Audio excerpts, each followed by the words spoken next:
Okay guys, good day. So continue natin yung lesson natin sa CRIM 4. So yun, no, chapter 8 na tayo. So chapter 8 is all about administrative sanction. So kapag sinabi nating administrative sanction guys, no, kumbaga ito yung katumbas ng penalty kapag criminal cases.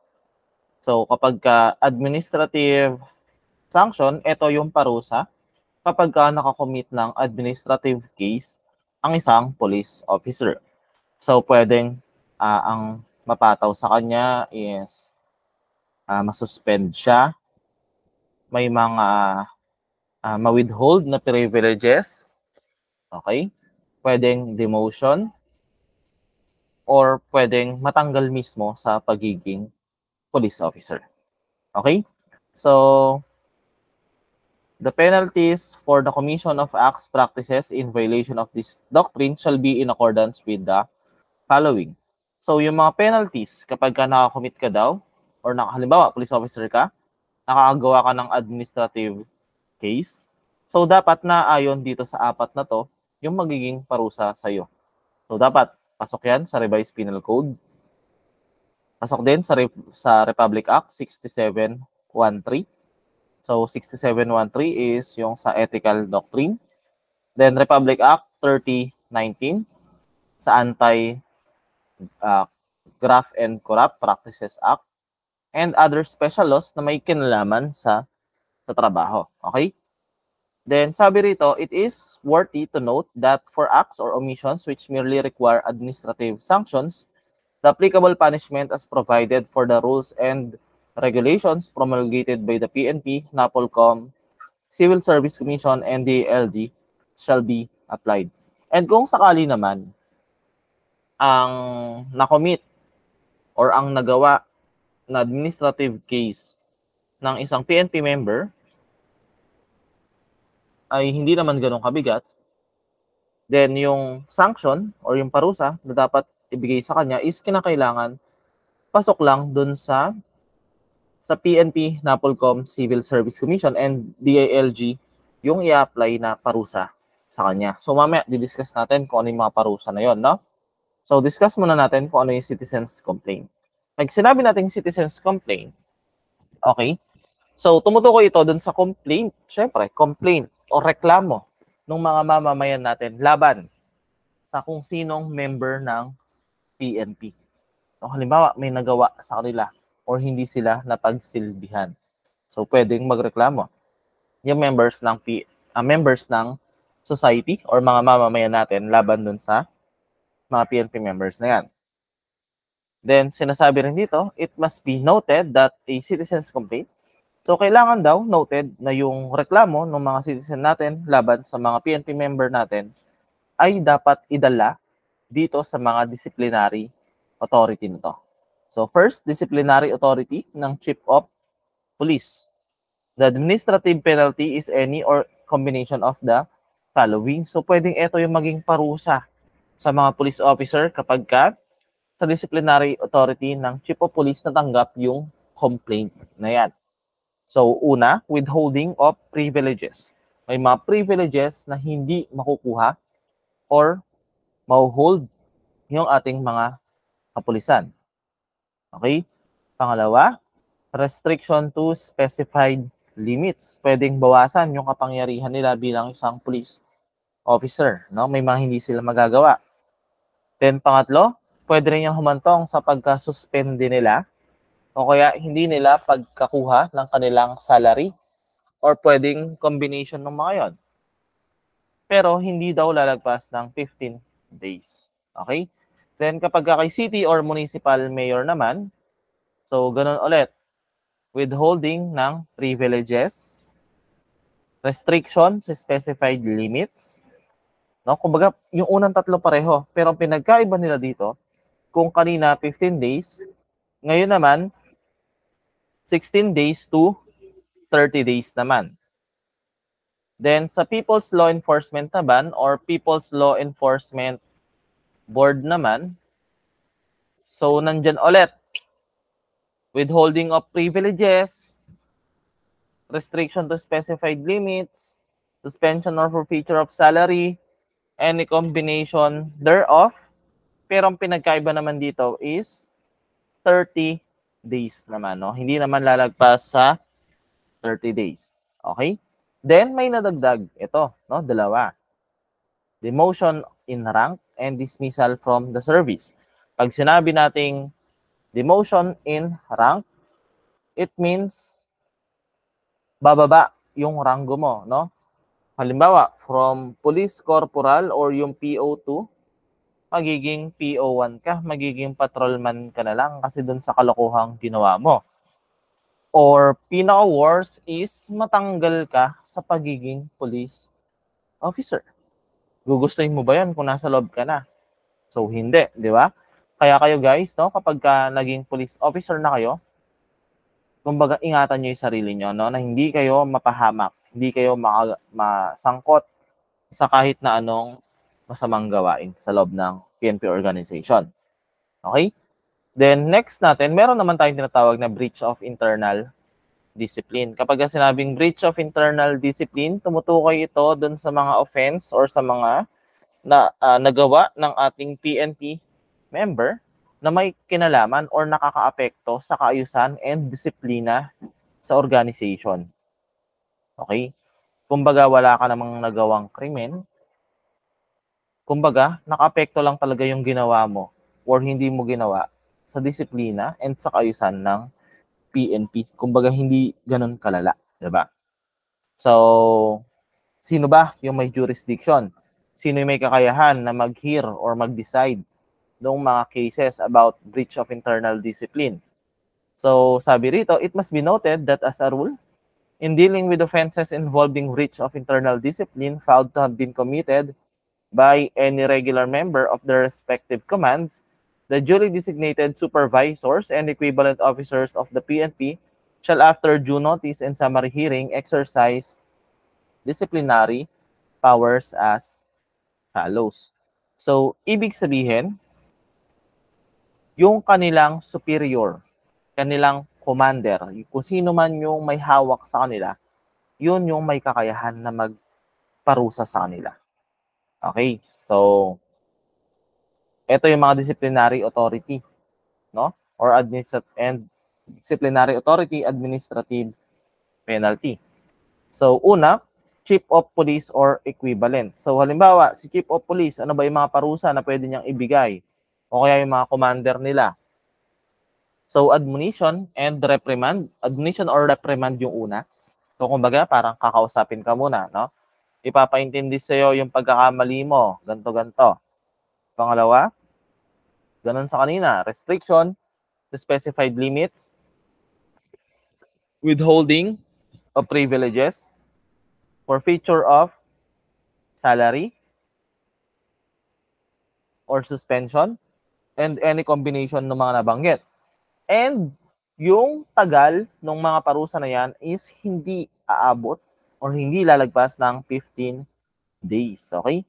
Then kapag kay provincial directors naman, nandun ulit yung admonition, restriction, withholding, forfeiture, and any combination ng mga yan, no? Pwedeng tatlo or ilan man dyan. And hindi naman lalagpas ng 30 days, no? So dito 15, dito naman hindi lalagpas ng 30 days. Then sa Police Regional Director naman, nandun ulit si admonition, restriction, withholding, forfeiture of salary, or suspension, any combination ulit. Then, ang pinagkaiba naman is shall not exceed 60 days. And may nadagdag, dismissal from service and demotion in rank. Okay? Then, yung chief PNP naman natin, ano ba yung parusang pwede na ibigay? Andun ulit yung 4. Any combination ulit. Then, provided shall not exceed 180 days. Okay, then may dismissal pa rin and demotion of rank. Okay? Then maliban sa internal breach, no, meron din tayong tinatawag na minor offense, no. Kumbaga simpleng offense lang ng ating mga kapulisan. So ang minor offense daw, ito yung mga act or omission na hindi or walang kinalaman sa moral turpitude, pero nakakaapekto daw sa discipline ng PNP. For example, simple misconduct or negligence. May maliit na mali, may pagkakamali lang na maliit na nagawa, may konting kapabayaan lang. Pangalawa, insubordination, ibig sabihin hindi pagsunod sa nakakataas sa'yo, sa iyong mga superior officer. Pangatlo, madalas na pagkaka-absent or pagiging patamad-tamad. Habitual drunkenness, lasenggo, pumapasok na may hangover, nakainom. The next, gambling prohibited by law. Pagsusugal, alam naman natin na pinagbabawal din yan, di ba? So, sino naman daw yung may jurisdiction sa mga complaint na naka-file against a PNP member? So, kapag ka may reklamo against PNP member, okay, so sabi rito, shall be heard and decided exclusively by disciplinary authority who first acquire original jurisdiction over the case. So, kung saan siya unang pinailan. So, yun ang may original jurisdiction. Pero kung sakali naman, na yung offense daw ay nagdadala or may kaakibat na mas mataas na penalties. So, syempre, i-refer diyan dun sa disciplinary authority na kung saan ay pwede talagang humawak sa kanya, no? So, ano bang sa summary dismissal authority naman? Sino ba yung may karapatan para mag-dismiss sa isang police officer? So, sabi rito, the Chief PNP and Regional Director, after ng tamang pag-notice naman doon sa kapulisan, after ng summary hearing, pwede siyang tanggalin or i-dismiss sa PNP. Okay? Pero dapat ito yung mga ginawa niya or ito yung meron, no? So, una, yung charge ay or yung offense, yung file sa kanya na complaint ay serious, no? Mabigat.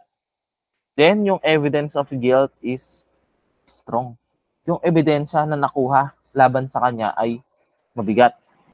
Okay? Pangalawa, kapag yung respondent ay recidivist, paulit-ulit na. No? Paulit-ulit na siyang nakakasuhan ng ganyan. Then, may reasonable ground or may sapat na dahilan kung bakit paniniwalaan na siya yung guilty. For example, may mga evidence na nakakapagpakita. May CCTV na siya yung gumawa nung offense na yon, di ba? Then, kapag ang respondent or yung police officer ay guilty siya nung mga kilos na hindi tama bilang isang police officer. O kumbaga, nagpapakita na hindi ka dapat talaga maging isang police officer, so pwede ka nang tanggalin sa pagiging PNP member. So, next naman, pag-uusapan naman natin ng pleb, no? Yung organization ng pleb, jurisdiction ng pleb, composition ng pleb, term of office ng pleb, and quorum ng pleb. So, ang pleb, yung organization ng pleb, no? Halimbawa, sabi dito, within 30 days, no, na-issue yung IRR or Implementing Rules and Regulation ng NAPOLCOM. So, dapat yung sangguniang panglungsod or bayan, kada syudad or kada munisipyo, ay dapat magkaroon daw ng People's Law Enforcement Board. Okay? Sabi rito, at least one pleb kada 500 city or municipal police personnel. Okay? So, kung 500, isa lang. Kung 1,000 kayo, dalawa. Okay? O kaya naman, sa mga city daw na may 2, dalawa o mahigit pang legislative district, yung sangguniang panglungsod, kinakailangan at least isa kada district. So, gaya dito sa Nasa Del Monte. So, may District 1 and may District 2 tayo. So, ibig sabihin, dapat may dalawang pleb. Kada district may isang pleb daw dapat. Okay? Then, next natin, jurisdiction ng pleb. Okay? So, according sa jurisdiction ng pleb,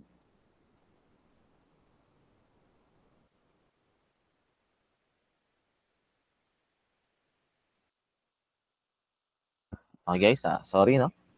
According sa jurisdiction ng pleb, Okay? So, sabi rito, the pleb shall have jurisdiction to hear and decide citizens' complaint. So, may kapangyarihan daw ang pleb na makinig and mag-decide dun sa mga citizens' complaint na inalalapit sa kanila dun sa mga nakomit ng PNP members kapag ka ang parusa ay withholding of privileges, restriction to specified limits, suspension or forfeiture of salary, pero dapat hindi lalagpas ng 30 days. No? Pwede rin silang mag-demote or hanggang sa dismissal ng service. Okay? Then, yung penalty daw, should the penalty of suspension which automatically carries forfeiture of salary and allowances, so halimbawa, yung suspension, no, ay may kaakibat na salary forfeiture, pag-cancel ng salary, o kaya ng allowances na inimpose or binigay ng pleb sa isang respondent na member ng PNP, dapat hindi daw lalagpas ng 3 months naman, no? O kaya naman, in case of forfeiture ng salary naman, dapat daw yung amount nung hindi niya makukuha is hindi naman lalagpas sa isang buwan na sweldo. No? So, makatwiran pa naman daw yon. Okay? Then, kung sakali naman daw yung mga police officer na appointed ng president, okay? So, sila tinatawag na presidential appointees. So, masususpend lang sila or matatanggal kapag ka inutos ng president. Since president ang nagloklok sa kanila sa pwesto. No? Pero, yung pleb pa rin yung mag-investigate sa administrative cases nila. Okay? So, according pa rin sa procedure and under the rules pa rin ng pleb. Pero, yung report of investigation, so after investigation, kung ano ba yung nangyari, so isasubmit yan ng pleb sa NAPOLCOM. Then, si NAPOLCOM, ipapadala yan sa president para madesisyonan daw ng maayos. Since president ang magde-decide. Okay? Then, venue para sa citizens' complaint. Okay? So, yung mga citizens' complaint laban sa mga PNP members natin is syempre doon sa pleb kung saan sila naka-assign. Okay? Then, in case yung respondent ng PNP member or yung inirereklamong police ay sa nakadistino sa national, regional, or provincial headquarters. So, sa city or municipality, kung saan nakalocate yung headquarters is doon sila irereklamo. For example, nasa Camp Crame yung police officer na yan. So, since ang Camp Crame ay nasa Quezon City, so sa pleb ng Quezon City ka magrereklamo. Okay? Then next natin, so composition. Sino ba bumubuo ng pleb? So, ang pleb ay may 5 miyembro, no? Yung unang miyembro nila is kinakailangan miyembro ng sangguniang panglungsod or bayan. Ibig sabihin, councilor, kung di ako nagkakamali, no? Then, syempre, pinili siya nung kanilang samahan. Kumbaga, siya yung napili para siya yung maging representative sa pleb. Then, pangalawa is isang barangay captain, no? So, pinili din siya sa association ng barangay chairman. Okay? Then, yung tatlong natitira, okay? So, pipiliin daw yan ng Peace and Order Council na kung saan ang isa dyan is dapat miyembro ng bar, attorney. Kung sakali, walang attorney na pwede, kahit, kumbaga, dapat college graduate. O kaya, pwede rin principal ng Central Elementary School. Okay? Then, sinasabi dito, para mapili na member ng pleb, kinakailangan mataas yung integrity mo. Kumbaga, person with good standing ka. Kumbaga, hindi ka na involved sa kahit na anong problema. Okay? Then, next.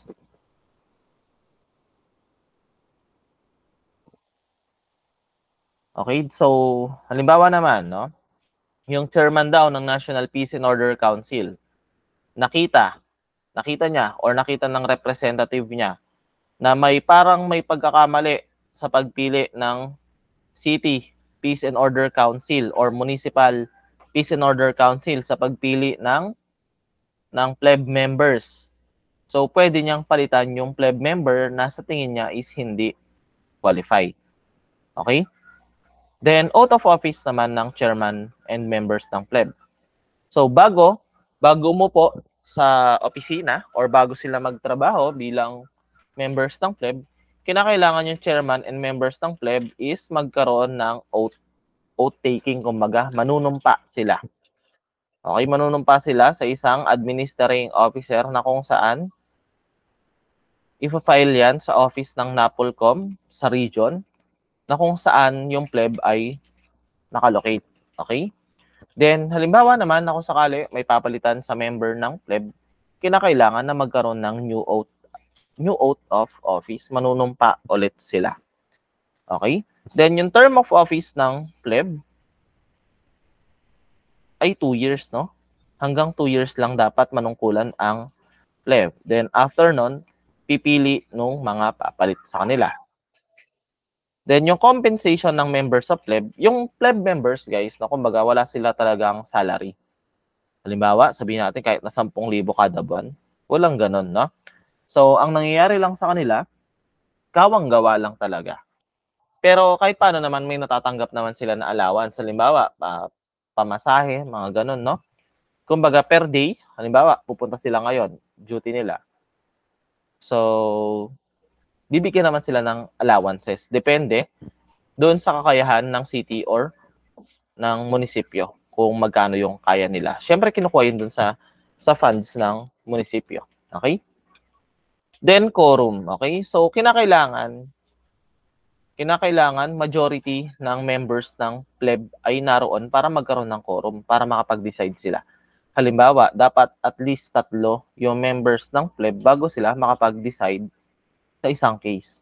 Okay, hindi sila pwede mag-decide na guilty yung isang tao tapos 2 lang sila or isa lang siyang member ng pleb, no? Kinakailangan may quorum, at least 3 kasi 5 sila, di ba? Then sa nature ng proceeding ng pleb. Halimbawa, nag-conduct ng investigation ng pleb. Okay, so dapat summary in nature 'yan, no? Kumbaga, dapat mabilis. Hindi nila kinakailangan na sumunod sa technical rules ng evidence. Pero kahit paano, dapat sumunod pa rin naman sila sa requirements ng due process. So, hindi pa rin basta-basta. Then, yung filing ng complaints sa pleb. So, yung pleb, kinakailangan nilang tumanggap ng mga complaints na final sa kanila ng kahit sinong mamamayan ng Pilipinas, no?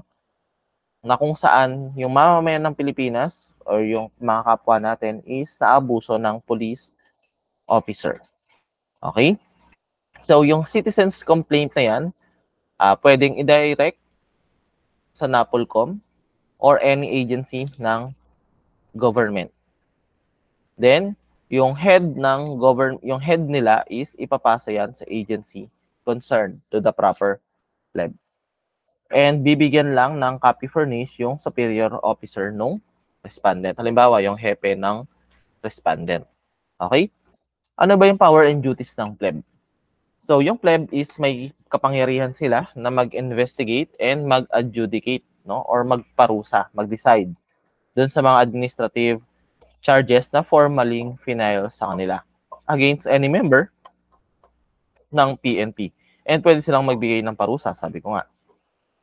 Then, para dun sa purpose or layunin nito, yung pleb is pwede rin silang mag-administer ng oath, magpatawag ng witnesses, and i-require yung mga tao na mag-produce ng documents, record books, or etc. para maging evidence sa pleb. So, paano ba ginagawa yung complaint? So, yung complaint is kinakailangan in writing, no? So, kumbaga, nakasulat in paper. Hindi pwede yung verbal lang yung complaint. Okay? So, syempre, yung complaint is kinakailangan yung agrabyadong party o kaya naman yung authorized representative niya or guardian niya. Okay? So, yun yung magrereklamo against any member ng PNP na kung saan yun yung gumawa nung hindi maganda sa kanya.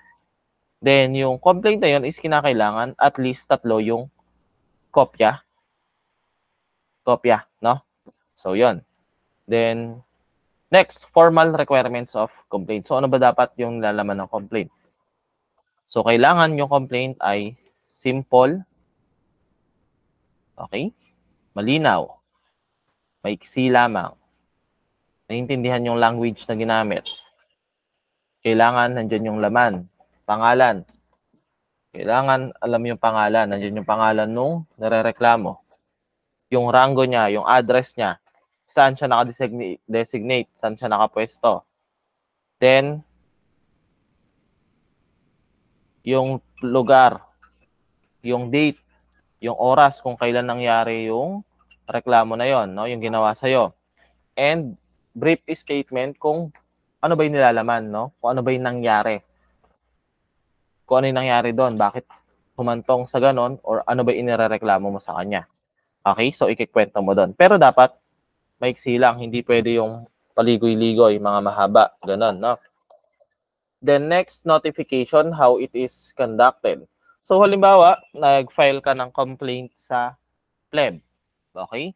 So, within 5 days, within 5 days na matanggap ng pleb yung complaint na yon, is mag-i-issue yun ng summon dun sa respondent. Okay? So, mag-attach sila ng isang copy ng complaint para malaman mo rin naman kung ano ba yung inirereklamo laban sa'yo. Then, i-require yung police officer, latter yan, no? Hindi letter. Requiring the latter to file his answer. So, i-required ka na sumagot. Okay? So, magbigay kung guilty or not guilty ka ba sa loob ng 5 days pagkatanggap mo ng complaint na yon. Okay? So, halimbawa, ikaw yung police officer, paano ka ba sasagot? So, yung answer mo is kinakailangan in writing din. Okay? Tapos nilalaman yung material facts, kung ano ba talaga yung nangyari. Then, pwedeng specific. Nakalagay doon na guilty or not guilty lang yung ilalagay mo. Okay? So, accompanied yon ng mga documentary or other evidence na magsusupport dun sa sinabi mo. Then, kung sakali naman, pwede rin maglagay ka ng list of witnesses mo and individual addresses. So, halimbawa, hindi ka nakapag-file ng answer, no? Failure to file an answer. So, ang tatanggapin ng pleb is not guilty ka. Okay? So, it shall be filed at least 3 copies. Okay, halimbawa, not guilty nga. So, 3 copies ang iyong ipro-provide. Then, either personally or registered mail. So, pwedeng personal mong ipasa or pwedeng through mail sa post office.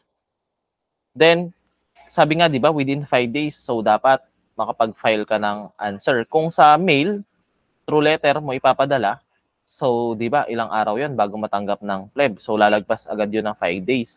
So, ang pagbabasihan nila is yung date, no? Date and hour na kung saan naka-stamp dun sa post office. No, halimbawa, before 5 days or eksaktong 5 days na pa-receive mo na yon sa post office, then sila na yung magdadala. So, okay na yon, no? Kahit na umabot pa ng ilang taon, no? Pero hindi naman siguro. Ng ilang araw, bago maidala yon ng post office dun sa pleb, okay lang. Basta, within 5 days, dapat naidala mo na yon sa post office. Okay? Then, yung envelope na yon, no, is itatago kasi magiging parte yon ng records ng case na yon. Okay? Then, hearing proper. So, ano ba nangyari sa hearing? So, yung pleb, kinakailangan mag-proceed sa hearing proper within 10 days from the receipt of an answer. So, ibig sabihin, within 10 days, dapat makapag-proceed na sa hearing kapag natanggap yung answer ng respondent. Then, kung sakali na yung respondent ay nag-pleads ng guilty or nag-admit na siya talaga yung gumawa ng offense na yun, no? Hindi na niya pinaglaban yung sarili niya, so, magpo-proceed na sa hearing na kung saan ang aalamin na lang is kung gaano ba kabigat yung parusang ibibigay sa kanya. Pero syempre, kung nag-not guilty, syempre, maghaharap-harap pa. Mga evidence, ganun pa. Okay? Then, the parties and their witnesses shall be duly notified. So, halimbawa, magkakaroon ng hearing. So, dapat 3 days before the hearing is ino-notify yung witness and yung complainant and respondent para maka-attend sila. Then, meron tayong tinatawag na certificate of readiness. So, paano ba yung ginagawa at para saan ba yan? So, sa pagsisimula ng hearing, yung chairman ng pleb is tatanungin yung appearance, no? O tatanungin yung partido kung okay na ba sila, kung ready na ba sila para mag-present ng kanilang mga evidence. Then, kapag yung parties, okay, so halimbawa, yung dalawang partido is ready naman na sila para mag-proceed, mag-present ng kanilang presentation of evidence is, ayun, no, kumbaga magsasign sila. Mag-file sila ng certificate of readiness para magpatuloy na yung hearing. Doon sa certification na yon, nakalagay doon yung dates ng hearing, kung kailan magsisimula and hanggang sa termination of investigation. So, kinakailangan mag-agree yung both counsel, yung parehas nilang abogado. Then, kung sakali naman na mag-agree sila, dapat pasok pa rin doon sa within 60 days na sinasabi na kailangan makapag-decide yung pleb sa mga complaints. Okay? So, ayun. Then, sabi rito, on the scheduled dates of hearing agreed upon and signed by the counsels, the pleb shall proceed with the hearing as scheduled in spite of the absence of one or both counsel. Kung sakali, dun sa napag-usapan nila na date, may isang hindi nakapunta. So, dapat mag-proceed, magpatuloy yung hearing kahit na wala, no? Kahit na absent. Maliban na lang kung talagang mabigat yung dahilan kung bakit hindi nakadating yung abogado o kaya yung isang partido. Okay? So, ano ba mangyayari kapag absent yung counsel? Ano ba epekto niyan? So, kung sakali daw, no, if the respondent at the start of the proceeding appears without any counsel to assist him in the investigation, the chairman of the pleb shall inform him his right to avail of one if he so desire. Kung sakali yung respondent sa simula ng proceeding, wala yung kanyang abogado. So, yung chairman ng pleb, pwede siyang i-inform na pwede pa siyang kumuha ng isang abogado, no? Kumbaga pamalit. Pero yung respondent is may kakayahan din naman siya na i-waive yun, no, kung sakaling ayaw niya o kaya wala siyang pambayad. Then, in case naman na kung saan either, no, kahit na sino man dun sa both parties cannot afford the service of counsel. O kaya pareho sila, wala silang abogado. O kaya pareho silang hindi available yung kanilang mga abogado. So, kumbaga, responsibility na ng pleb bilang fact-finding body na sila yung magtatanong-tanong, no? Sila yung mag-interrogate or interview ng mga witnesses. Okay? So, sila na rin yung mag-examine ng mga material and relevant evidence na ipepresent ng both parties para ma-determine if guilty or not guilty yung respondent. Okay? Then, sa submission of testimonies naman, sa affidavit form, as far as practicable, yung direct examination daw ng witness ay dapat magdi-dispense sa investigation na kinakandak ng pleb. Okay? So, in light of the pleb, pwede siyang mag-require na yung each party and yung mga witnesses nila na mag-submit ng mga testimonya nila, no? In affidavit or sinumpaan nila na totoo yung mga sinasabi nila.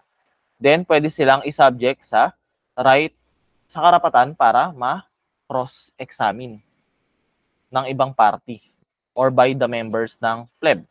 So, ang cross-examination is magbabase lang naman sila dun sa sinubmit nilang affidavit para ma-verify if totoo ba yung nilalaman ng affidavit na yon.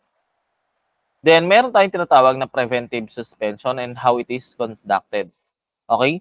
So, hindi naman sa lahat ng pagkakataon na nagiging suspended yung police officer or yung respondent. Pero, kung sakali na yung police officer na yan kumilos ng mali, halimbawa, gumawa siya ng paraan para hindi na maka-attend yung witness and yung complainant. Gumagawa siya ng paraan para makakuha siya ng information about dun sa case niya. Kumbaga, kumukuha siya ng copy nung kanyang affidavit para hindi siya maligaw kapag tinatanong siya. Kumbaga, isa lang din yung sasabihin niya, tugma yung mga statement niya. So, pwedeng i-recommend ng pleb sa mga respondent, sa commander ng respondent na isuspendido muna yan. No? Isuspend muna sila sa pagiging police officer para mapanatili yung integridad and yung mapanatili yung layunin ng investigation ng pleb. Okay?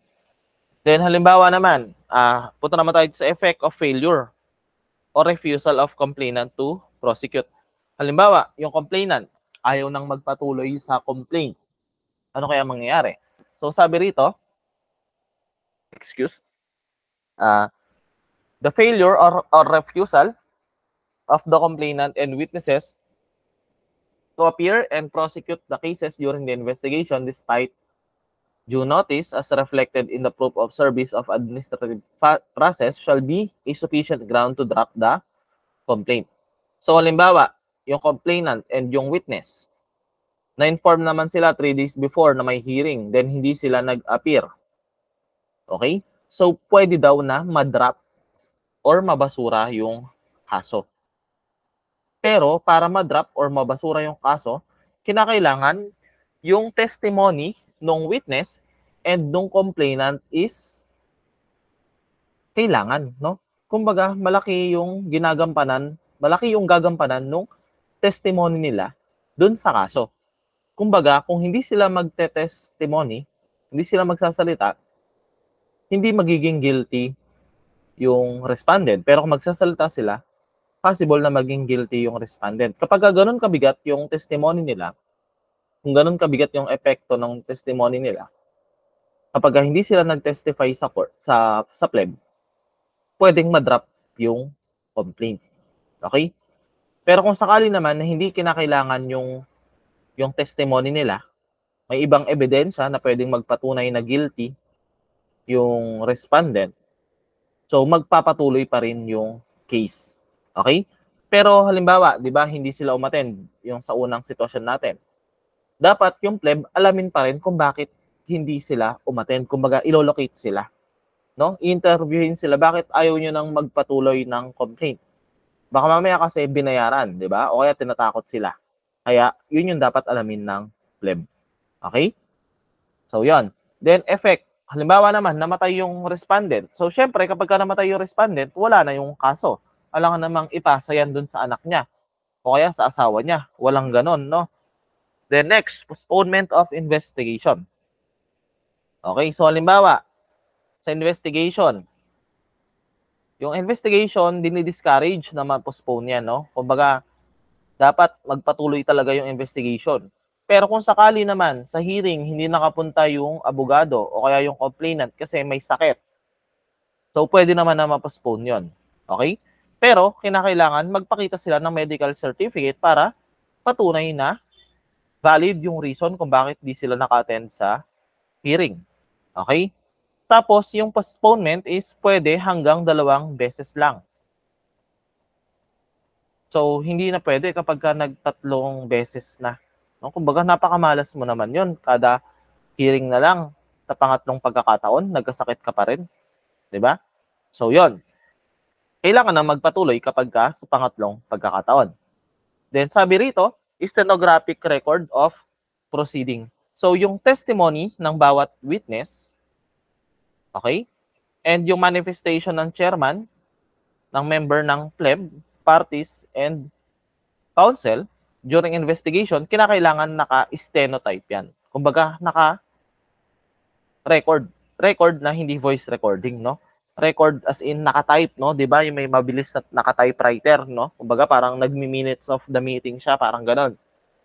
So kung sakaling may stenographer, dapat naka-stenotype daw 'yon. Okay? So yung mga clerk and stenographer, so kinuha sila bilang empleyado para talaga mag-record, no, ng mga sworn testimony during hearing. Okay?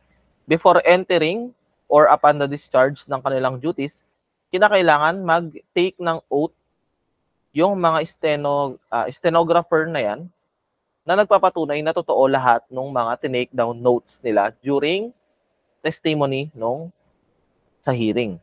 Okay?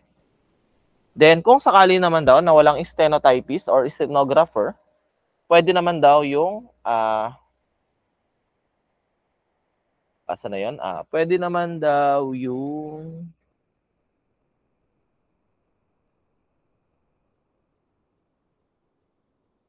mamaya pala yun, sa kabila pa yun, no?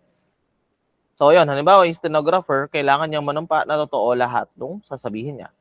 Then, after nun, yung transcript or printed nung nangyari dun habang ini-encode niya yon is magkakaroon ng record. Then, pipirmahan niya yon and magiging prima facie correct statement yon nung testimony and ng proceeding. Kumbaga, first-hand evidence yon, no? First-hand correct statement yon. Okay? So, yon. Then, kung sakali daw na hindi available ang stenographer, pwede naman daw yung typewriter, no? Na kung saan ang magpapatunay naman na totoo lahat nung na-encode ng typewriter is yung chairman ng pleb. Okay? Then, solemnity of proceedings in administrative cases. Okay? So, sabi dito, yung investigation na kinakandak ay dapat solemnity. Kumbaga, hindi siya katulad ng ibang hearing na public hearing.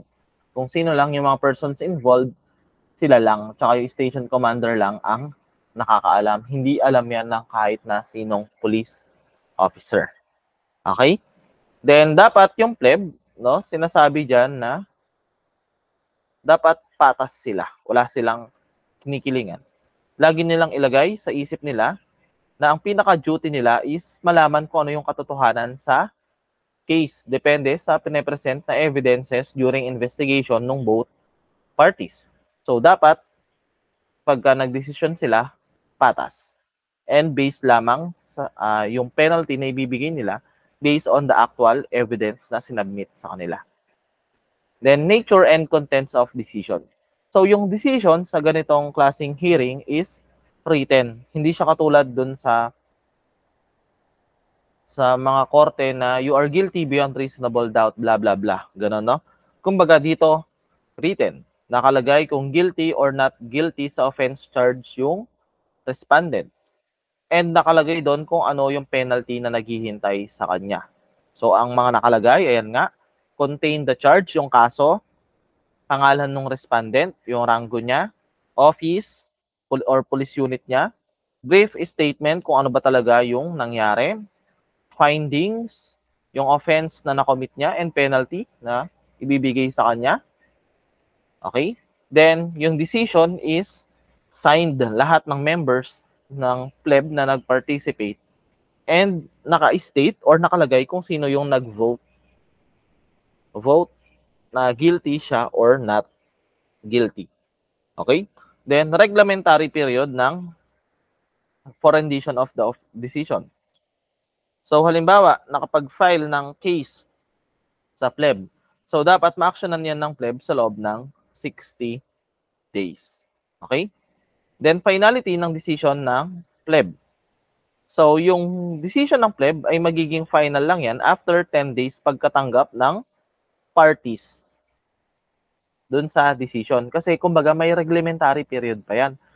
Kumbaga, pwede ka pang mag-appeal or mag-file ng petition for reconsideration sa loob ng 10 days. Okay? Kung guilty ka, then kung may evidence ka pa na nakita na pwedeng makapag-not guilty sa'yo, pwede ka pang mag-file ng reconsideration or ng appeal. Okay? Then, halimbawa naman, sa decision ng board, dismissal naman. May kinalaman sa dismissal yung decision ng board. Okay? So, the same shall be immediately executory. So, halimbawa, dismissal. So, dapat ma-dismiss ka na agad sa trabaho. Baka mamaya may magawa ka pa na kalokohan. Okay? Then, the filing of a petition for reconsideration or appeal, as the case may be, within the reglementary period of 10 days shall not suspend the implementation thereof. So, kahit na sabihin natin na nag-file ka ng appeal or reconsideration, hindi pa rin nun pwedeng kumbaga, hindi yon magsusuffice para masuspend yung pag-suspend sa'yo. Okay? Or yung pag-dismiss mo sa trabaho, hindi nun ako kontra yon. Okay? Then, motion for reconsideration. So, sino ba yung pwedeng mag-file ng motion for reconsideration? Kahit na sinong party pwedeng mag-file ng motion for reconsideration. No? Halimbawa, guilty. So, yung respondent pwedeng mag-file ulit ng motion for reconsideration. Halimbawa, naging not guilty naman yung respondent. So, yung complainant pwede ulit mag-file ng motion for reconsideration. Pero, dapat pasok dito sa tatlong senaryo na to or sa dalawang senaryo na to. Kinakailangan may bagong ebidensya na na-discover na kung saan makakaapekto talaga dun sa decision. Kasi kung sakaling walang bagong evidence or walang bagong witness, edi wala rin kwenta yung pag-file mo ng motion for reconsideration kasi yun lang ulit yung titingnan nung pleb. So, walang magbabago sa decision nila. Okay? Pangalawa, efforts of law or irregularities have been committed prejudicial to the substantial rights and interests of movant. So, halimbawa, may nalabag, no, kumbaga may hindi tamang nagawa yung pleb. So, pwedeng mag-motion for reconsideration. Then, sa note natin, sinasabi dito na hanggang isang beses lang pwedeng magkaroon ng motion for reconsideration. Okay? Then, appeal tayo. In case where decision of pleb impose a penalty of demotion in rank or dismissal from the service. Kung sakali ng decision ng pleb ay demotion in rank or dismissal sa service, yung respondent ay pwedeng mag-file ng appeal sa Regional Appellate Board sa loob ng 10 days pagkatanggap ng copy ng decision. No? Hanggang 10 days lang. Then, service of decision naman. So, paano ba may bibigay yung decision? So, yung copies ng decision, orders, and resolution na inisyo ng pleb ay kinakailangan dumaan sa station commander ng respondent. Okay? Then, period of act on appeal filed. So, dapat, pag nag-file ka ng appeal, sa loob ng 60 days, magawan yan ng aksyon or madesisyonan yan ng Regional Appellate Board. Okay? Then, halimbawa, ano ba yung magiging epekto kapag hindi nakapag-decide ng sa appeal yung Regional Appellate Board? So, kung ano yung naging decision ng pleb, yun na yung final kapag hindi sila nakapag-decide. Okay? Then, next, maintenance of docket books by pleb. So, yung docket book, guys, no, napaka-importante yan, docket book ng pleb. Bakit? Anong meron sa docket book ng pleb? Kumbaga, parang yan yung libro nung blatter, no? Na kung saan, dyan sa docket books na yan, lahat ng information about administrative complaints nandyan. Nandyan yung record number or title ng case, yung rango, name ng respondent, lugar ng assignment niya, date kung kailan na-receive ng respondent yung copy ng complaint, date kung kailan siya nag-file ng answer, date kung kailan siya nag-file ng or nagbigay ng subpoena duces tecum. So, ang subpoena, sabi natin, di ba? Either inuutusan ka ng korte para mag-testify or inuutusan ka ng korte para magdalhin yung mga documents para maging evidence. Kaya may subpoena duces tecum tayo and subpoena ad testificandum. So, yung subpoena duces tecum is ito yung pangalawang sinabi ko.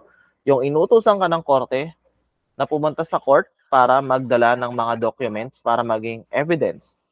And yung subpoena ad testificandum is yun yung pag-testify mo sa korte. Okay? Pagpapatawag ng korte para mag-testify ka. Then, yung date ng investigation, kung kailan na-terminate, nandyan din. Date, kung kailan na-impose yung decision, and kung kailan na-serve ng respondent yung decision. Then, date, kung kailan siya nag-motion for reconsideration or appeal. Okay? Then, next, appeal tuloy appeal. Then, duties and duties ng NAPOLCOM hearing officer. So halimbawa, sa lugar nyo wala pang pleb, no? Halimbawa, sa San Jose del Monte wala pang pleb. So meron munang NAPOLCOM hearing officer. So sila muna yung maghahawak and mag-investigate ng mga administrative cases ng mga kapulisan. Okay? Then, sa effect naman ng Constitution and Organization of Pleb, halimbawa may pleb na, ano mangyayari dun sa NAPOLCOM hearing officer? So kapag may pleb na sa city, halimbawa dito sa San Jose del Monte, nagkaroon na ng pleb, so hindi na kikilos pa yung NAPOLCOM hearing officer kasi ibibigay na nila lahat ng administrative cases na pending sa pleb. Okay? Pero syempre, yung mga na-desisyonan na nila, habang wala pang pleb, hindi na nila yun ibabalik pa kay pleb kasi nga, tapos na. Okay? Then after nun, ito na lang yung magiging trabaho ng pleb. So, i-assist na lang nila and iti-train na lang yung pleb. Ay, trabaho tuloy ng pleb. Ito na lang yung magiging trabaho ng NAPOLCOM hearing officer. Taga-assist na lang sila ng pleb or taga-orient sila ng pleb kasi nga bago pa, di ba? O kaya naman magiging legal consultant sila ng pleb dun sa mga cases na hindi nila kayang desisyonan. Then next is magmo-monitor sila ng activities and performance ng pleb. Then sila magsasubmit ng monthly report sa NAPOLCOM Regional Director. Then sila yung mag-investigate sa mga claims for arising service. Halimbawa, namatay yung members ng pleb o kaya may permanent total disability. Then partial disability. So halimbawa, ganon, no? So halimbawa, may nag-file ng permanent total disability. So syempre, i-investigahan nila yon, baka mamaya hindi totoo. 'Di ba? Then yung iba pang mga pwedeng iutos sa kanila ng chairman ng NAPOLCOM, syempre pwede nilang buhin. Then next natin. Then next is what is appeal? So in general, kapag sinabing appeal,